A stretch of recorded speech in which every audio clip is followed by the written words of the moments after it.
Hello everyone. The learning objective for today's lesson is writing 4.2.1. Okay.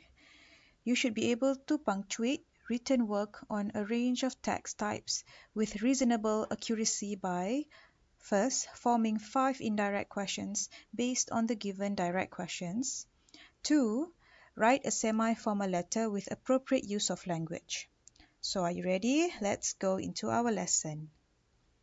So for today's lesson, we are going to learn writing, okay? So in specific, we are going to learn how to write a semi-formal letter or an email asking for and giving information. Semi-formal here means half formal and half informal, okay? All right, so we'll get into that later. All right, but before that, let's try to answer the question here in task A. All right. The first question: would you like to take part in a cycling race to raise money for charity? Why and why not? Well, I would say yes. Yes, because I would really like it because it would be for a good cause. A good cause. All right.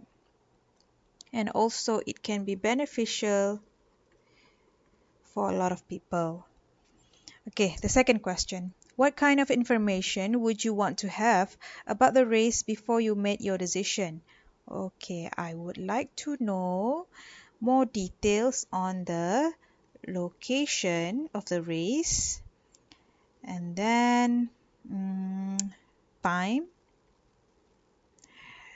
um, entry fee, also the price, also the uh, theme. Sometimes a race has a theme, right? Macam for example, unicorn theme, traditional clothing theme. Okay, I think that's all. All right, now let's read the instruction in task task B.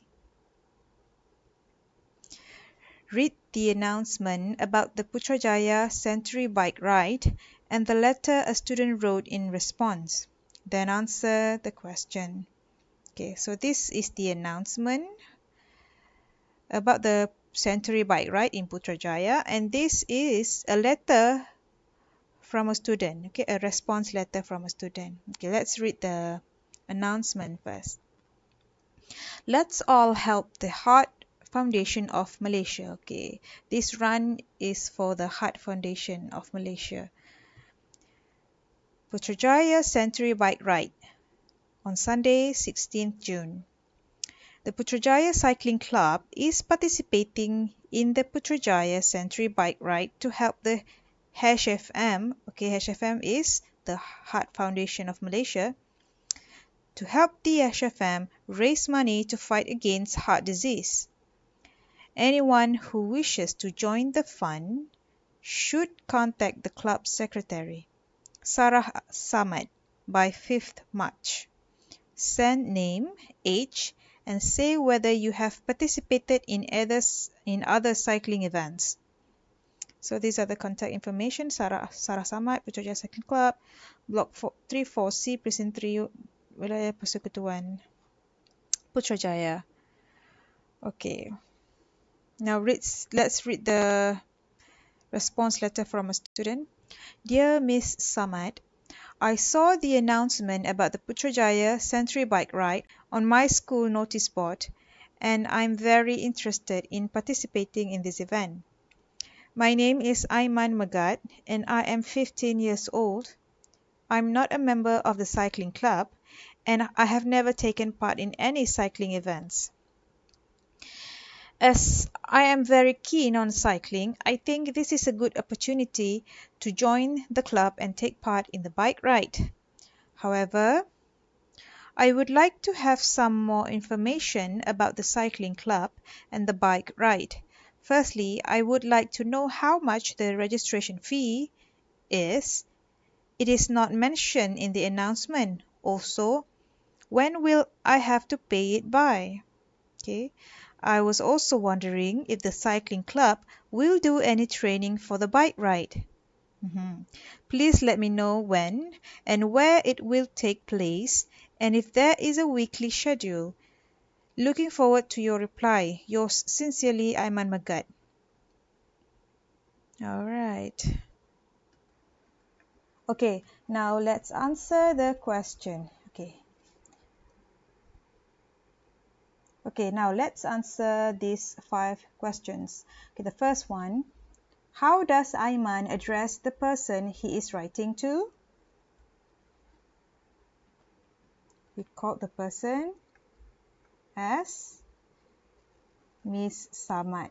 Okay, so the answer is Miss Samad. What's her name actually? Her name is Sarah. Okay, but this is a formal way to address a person that you do not know in a Western country. Okay, we call them by their last name, Miss Samad. Okay, number 2. What information does Aiman give about himself? Okay, so he gave his, I saw the amount of blah, blah, blah, blah. Okay, he gave his name, Aiman Magat.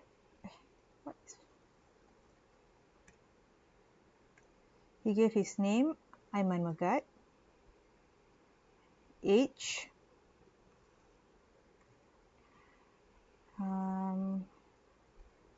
the detail of him being a member of the cycling club, and he also mentioned that he has never taken part in any cycling events. And he also told Miss Samad that he is very keen on cycling.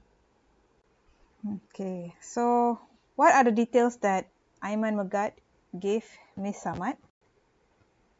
Okay, let's list it down here. Okay, the first one is his name, and then his age,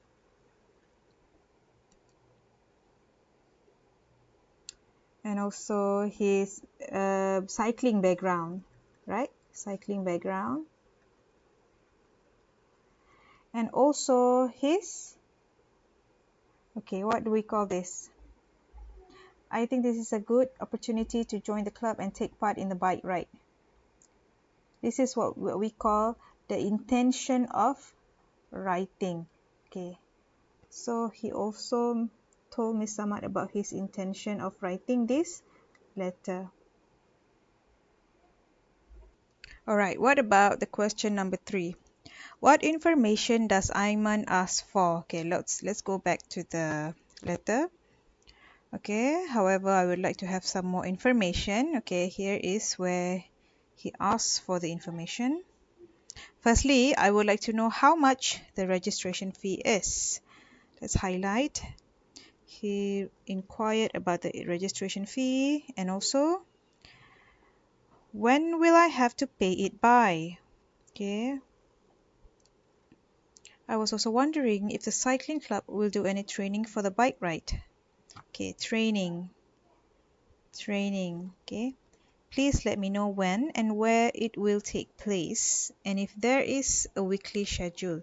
Okay, when and where, and also weekly schedule. Alright, so these are the information that he inquired. Okay, so let's write it down. Okay, he asked for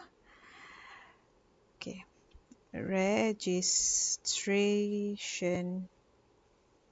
fee, also payment due for the registration fee. Okay, tarikh akhir untuk membayar registration fee tu. Okay, also will there be any training? Salah eja. Training.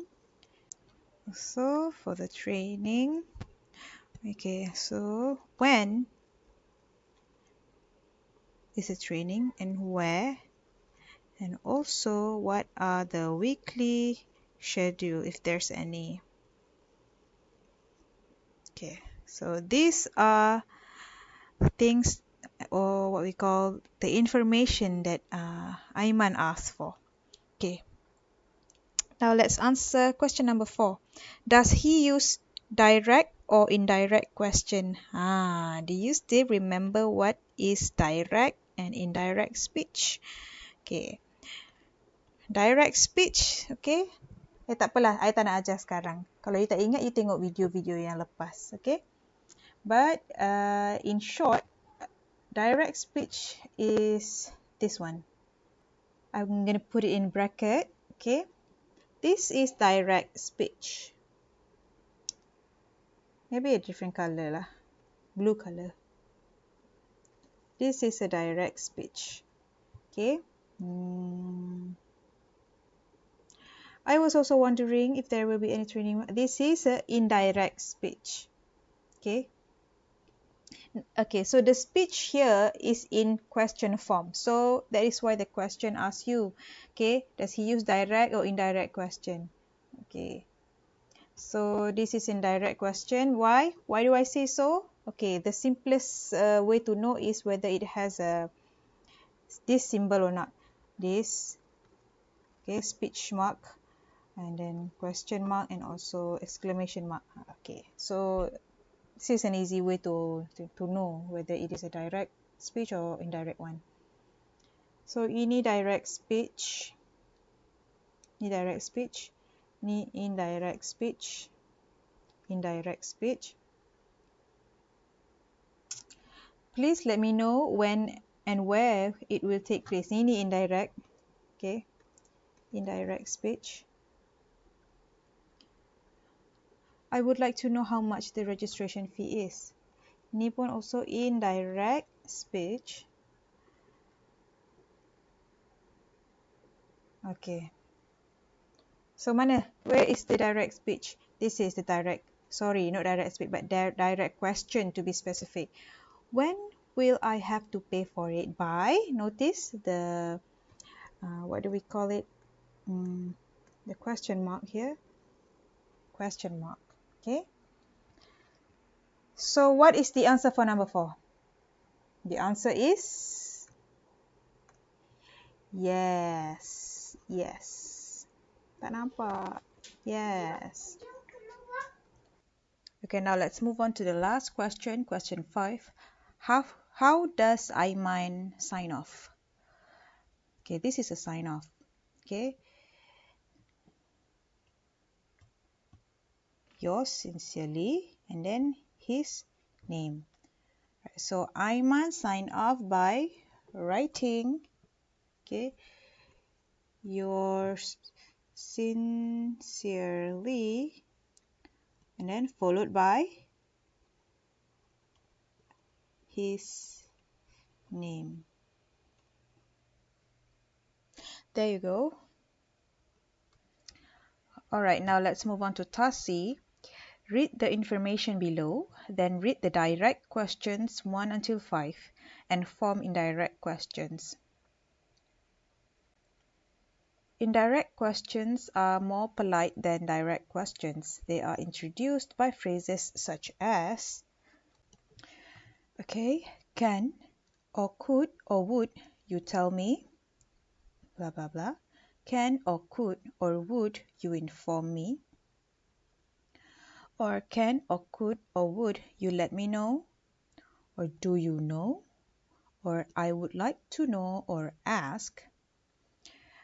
Or I would be grateful if you could tell me, blah blah blah blah. I'm interested in finding out. Please let me know. I was wondering. So these are some ways that we can start our sentence using indirect questions. All right. So let's look at the example here. Direct questions. Okay, these are direct questions.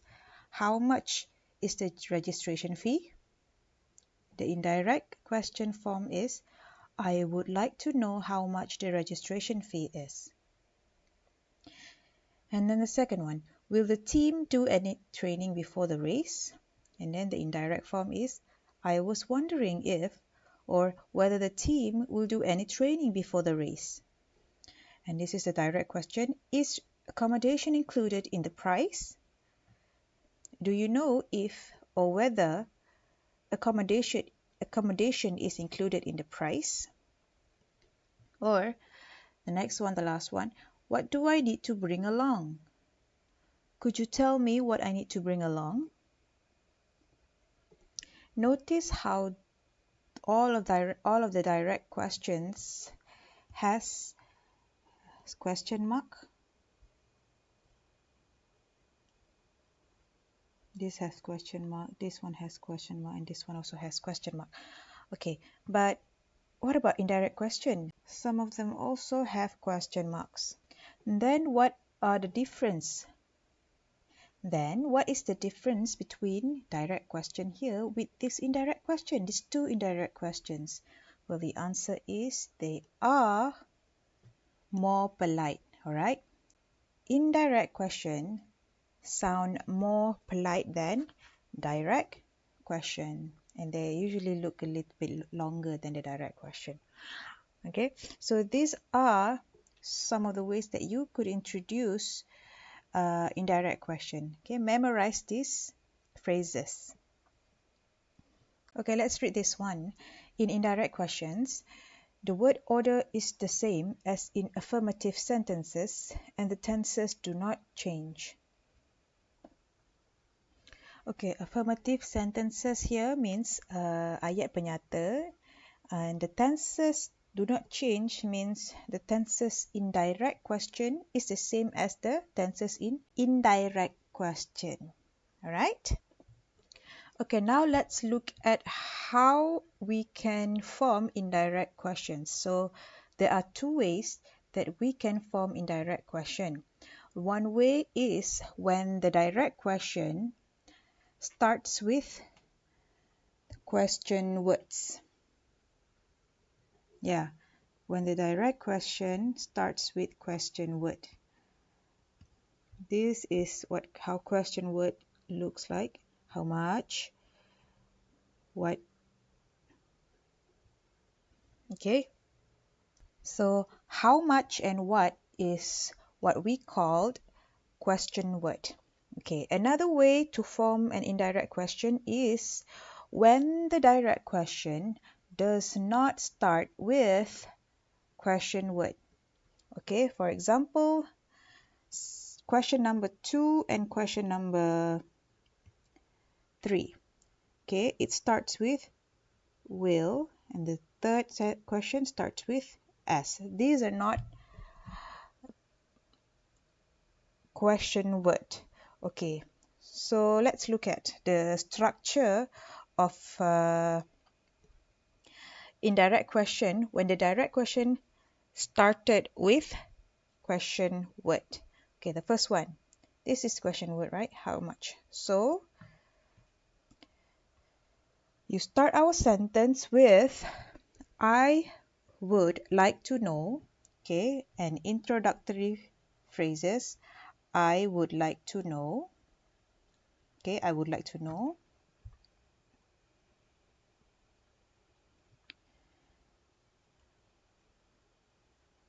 How much the registration fee is. Okay, how much is the question word here? How much? Okay, how much question word. This one introductory phrases. Okay, the registration fee is, okay, the subject. Okay, the registration fee is the subject. Is the verb. The verb. Okay, what about the next way? The next way, okay, when the direct question does not start with a question word. Okay, like this one. I was wondering if or whether the team will do any training before the race. I was wondering, an intro, okay, the same way, intro, from here, okay, and then if plus, oh sorry, if or whether, okay, write down, you choose either one lah, if or whether the subject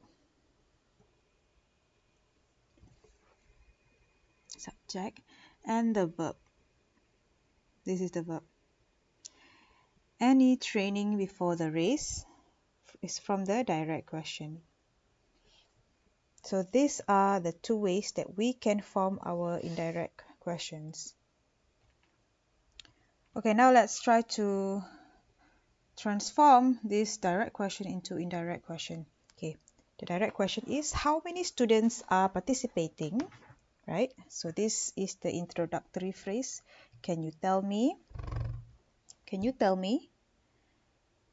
how many students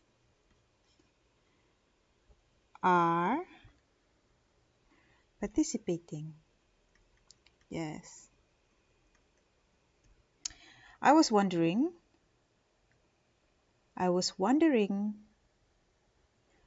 when the cycling team meets.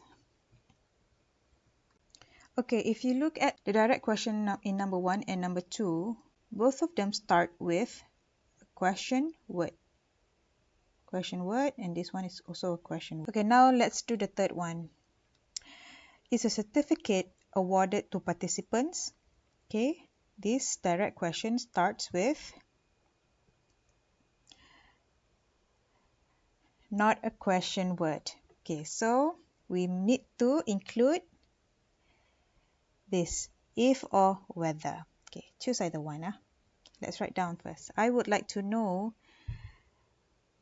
if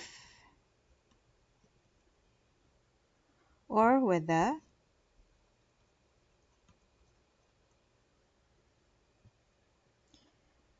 a certificate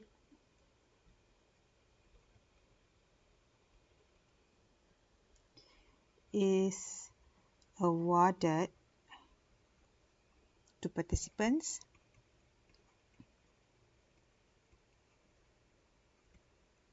Okay, the if or whether phrase, and then the subject, the verb, and the phrase from the direct question. Okay, let's do the fourth one. Do you know if or whether this event takes place every year?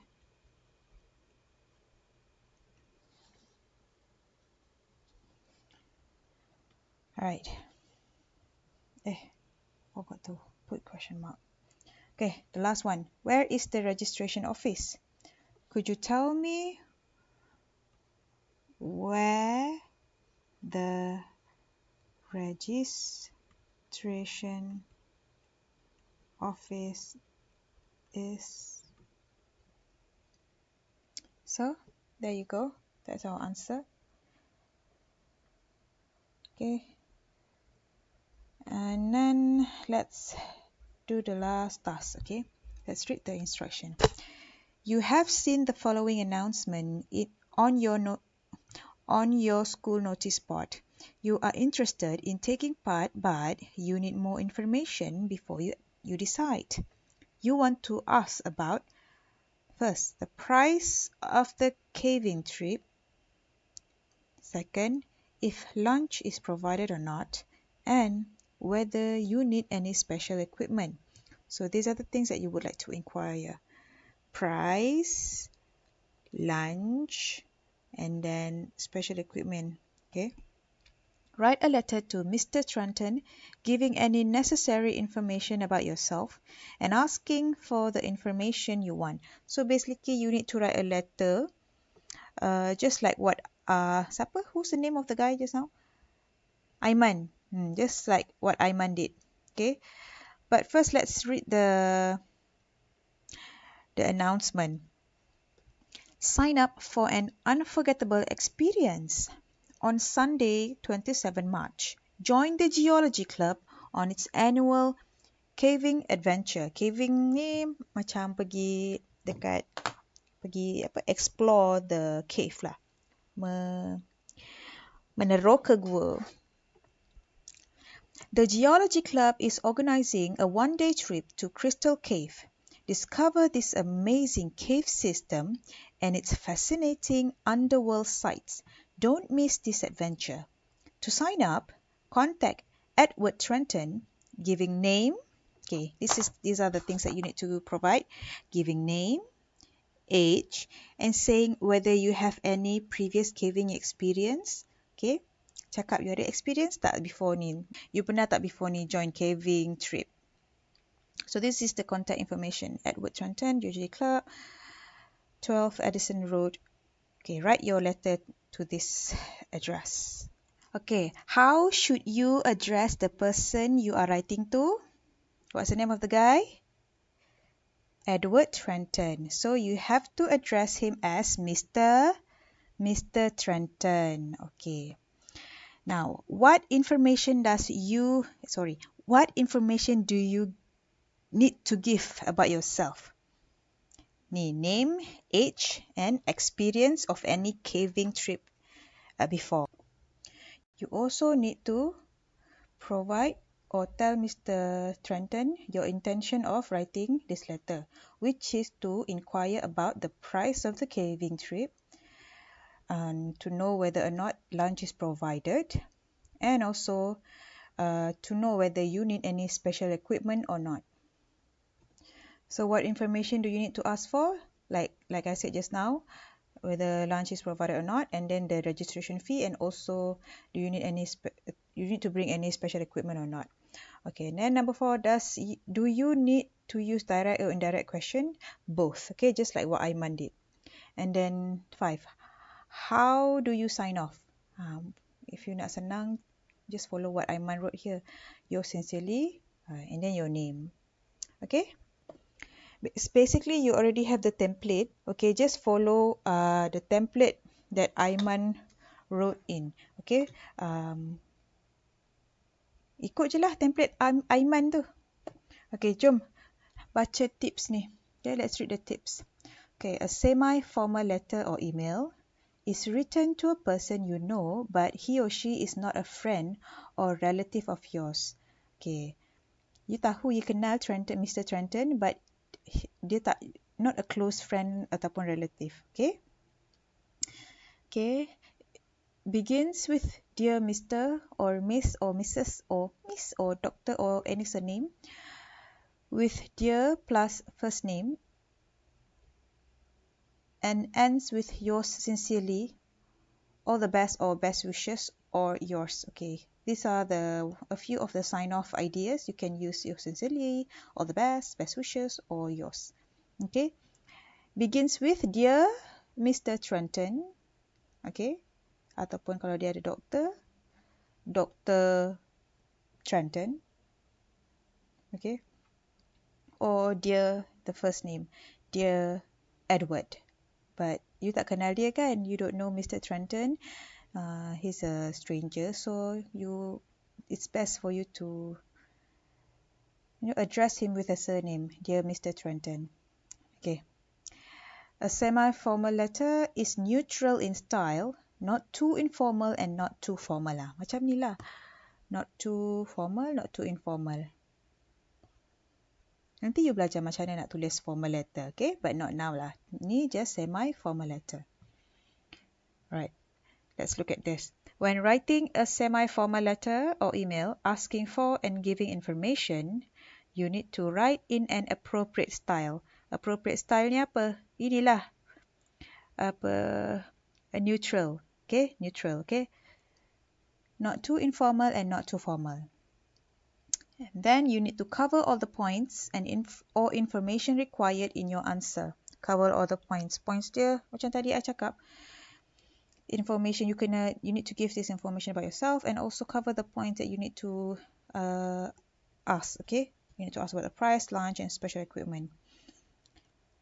And then you need to organize the information in paragraphs. Macam Ahmad pula. Macam Aiman, just like Aiman. First, dia introduce himself and then dia cakap lah pasal dia punya background, pasal dia punya intention of writing this letter. And then the second paragraph barulah dia go into detail apa yang dia nak tahu. Dia nak tahu pasal registration fee, dia tahu pasal bila kena bayar, ada training ke tak, tapi kalau ada kat mana, bila, and then ada tak weekly schedule. Okay. And then you need to use standard grammar and spelling conventions. Basically, guna grammar yang betul lah. And then spelling yang betul. Tapi tak apa, okay? No stress. Kalau you punya spelling salah ke, you punya grammar tak betul pun, tak apa, okay? Asalkan you tulis surat ni, ikut template yang diberi. Grammar betul salah, spelling betul ke salah tu, I will check later, okay? Okay, next, you need to use a combination of direct and indirect questions. Okay, kita dah belajar tadi kan? Then, you need to use appropriate phrases to express enthusiasm. Untuk express enthusiasm. Enthusiasm ni apa? Enthusiasm ni macam you punya excited feeling. Contohnya, I am very interested in, as I'm very keen on joining the caving trip, I think this is a good opportunity for me to develop my blah blah blah blah blah. Okay. Or I was excited to hear or see the apa kita panggil ni? The advertisement, the announcement on my school notice board. So I blah blah blah blah blah. Okay. And then I would be delighted to be chosen as one of the participants in the caving trip. Contoh. Okay, and the last one. I have always been fond of cave structure. So, I think this is a very good opportunity, blah, blah, blah, blah, blah. Okay, tu contoh je, okay. You boleh ambil inspiration, okay. Tapi, you use your own creativity to write down your letter. Okay, so that is all. Okay, I leave you to your creativity. I expect to see your letter at the end of today's class at 3 p.m. Okay, as usual, if you have any question, jangan malu tanya saya. Okay, don't be shy to ask me. Okay, this exercise you need to do this in your E1. Okay, you need to write down the sentence here for task D and task C. Task C and task D. Okay. For this task, for task C, you just tulis je ayat ni. Just write down this sentence. Okay. Can you tell me how much? This sentence only. No need to write the direct question. Okay. So that is all. Thank you for your participation. I'll see you guys next time. Stay safe and take care.